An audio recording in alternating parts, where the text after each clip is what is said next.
नमस्कार मित्रांनो, पुन्हा एकदा स्वागत आहे तुमचं आपल्या एका नवीन अपडेट व्हिडिओमध्ये. मित्रांनो, तुम्हाला तर माहीतच आहे की आता येत्या 16 डिसेंबर 2025 रोजी पार पडणारं भव्य दिव्य असं महाराष्ट्रातील पहिलं मानाचं हिंदकेसरीचं मैदान म्हणजेच शिवागिरी महाराजांच्या पुण्यस्मरणानिमित्त पार पडणारं पुसेगाव हिंदकेसरी.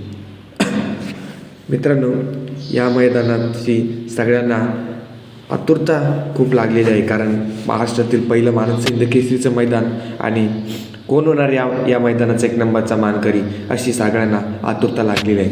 तर मित्रांनो, या मैदानामध्ये आपण बकासूरचा खरा आणि टॉपचा पायरा सांगणार आहे आणि बकासूरचा छोटा भाऊ महाराज या नंदीचाही खरा पायरा सांगणार आहे.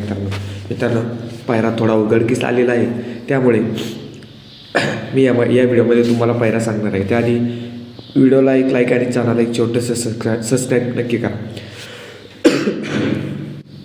मित्रांनो, असं भव्य दिव्य असं पडणार असं पुसेगाव हिंदकेसरीचं ओपनचं मैदान आणि त्या मैदानामध्ये आपल्या सर्वांचा लाडका द्वादशम हिंदकेसरी बकासूर आता 100% पळणार आहे. आणि या मैदानामध्ये बकासूरचा टॉपचा पायरा कोण असणार आणि बकासूर या मैदानामध्ये अजून एक हिंदकेसरीचं किताब त्याच्या नावावर करणार का? तर मित्रांनो, 100% बकासूर या मैदानामध्ये गुलालाच राहणार आणि अपेक्षा आहे की या मैदानात बकासूर 1 नंबर करणार. तर मित्रांनो, मी तुम्हाला सगळ्यात आधी महाराजचा पायरा सांगतो. महाराजचा पायरा म्हणजे जर जुळून आला तर मित्रांनो, मागच्या एका मैदानात ही गाडी पळाली आणि गुलालाच पात्र राहिली, ती म्हणजे कंदूरकरांचा राजा आणि महाराज.